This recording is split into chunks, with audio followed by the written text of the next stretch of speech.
सम्पूर्णमा जय मसीह। जीवनको लागि सत्यता दैनिकी उपासना पुस्तक गस्पल पब्लिकेशनद्वारा प्रकाशित भएको आजको शीर्षक रहेको छ परीक्षा र कष्टहरूमा आराधना गर्नु।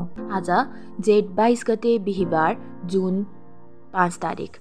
आजको खण्ड रहेको छ उत्पत्ति 39 को 2देखि 3। यहाँ यस प्रकारले लेखेको छ, परमप्रभुले तिनले गरेका सबै काममा उन्नति गराउनुभयो। यदि योसेफको सबै कुरा उसको त्यो चर्चित र सुन्दर लबेदा मात्र हुन्थ्यो भने उसका दाजुहरूले त्यो खोसेर उसलाई दासको रूपमा बेचिदिँदा उसको अस्तित्व नै मेटिन्थ्यो। तर त्यो लबेदा पहिरने मानिसभित्र एउटा चरित्र थियो। त्यसकारण उनले लबेदा गुमाए तापनि चरित्र गुमाएका थिएनन्। बरु उनलाई पोतिफरको घरमा नोकर बनाइन्दा पनि उनी आफ्नो चरित्रमा बनिँदै गए। यो कठिनाईको अवस्थामा पनि परमेश्वरले योसेफको जीवनमा आशिष र अनुग्रह खन्याउनु भयो। एक मिस्रीको घरमा योसेफले आफूलाई दासको रूपमा पाउँदा एक्लो महसुस गर्नु, अरूसँग घुलमिल नहुनु र त्यस ठाउँको मूर्ति पूजा र पोतिफरको अधिकारलाई इन्कार गर्ने कुरा स्वाभाविक जस्तो देखिन्छ। यदि उनले इन्कार गरेको भए त्यहाँ साक्षी हुने वा गवाई दिने मौका हुने थिएन।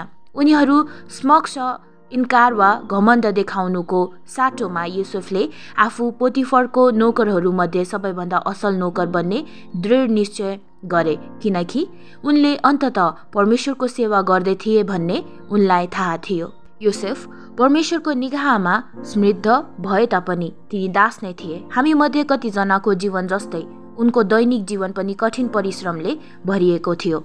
तर यदि तपाईँ र म सबैभन्दा कठिन र निराशाजनक परिस्थितिहरूमा पनि राम्रो गर्न चाहन्छौँ भने हाम्रो जीवनमा जे भइरहेको छ त्यसमा परमेश्वरको सहायता खोज्नुपर्ने हुन्छ र आफ्नो जीवनका अनुभवहरूलाई एउटा असल पाठको रूपमा लिनुपर्ने हुन्छ।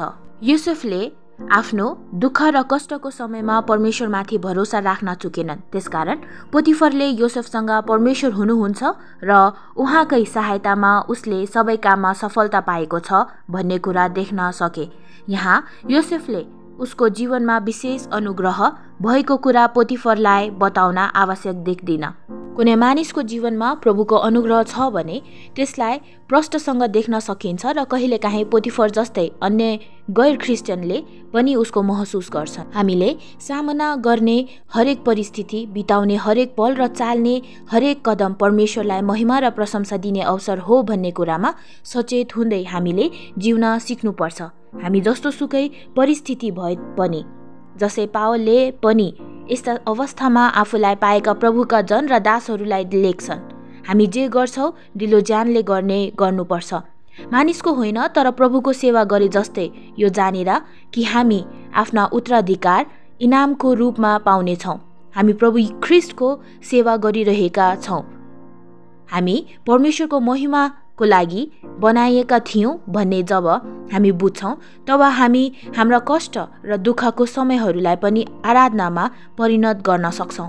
बाइबल अनुसार हाम्रो जिम्मेवारीहरू भनेको परमेश्वरमाथि हाम्रो निर्भरता देखाउनु र उहाँको आशिषको गवाई दिनु हो। चाहे हामी सिओ हौँ वा सडक सफा गर्ने व्यक्ति, व्यापारी हौँ वा घर बनाउने वा ड्राइभर फेर्ने व्यक्ति हौँ, जसै हामी प्रार्थना गर्छौँ हामी नम्र बन्नेछौँ र माथि उठाइनेछौँ। हे मेरा परमेश्वर र राजा, मलाई सिकाउनुहोस् सबै परिस्थितिहरूमा तपाईँतिर हेर्न र मैले जे गर्छु ती सबै कुरा तपाईँकै निम्ति गर्न।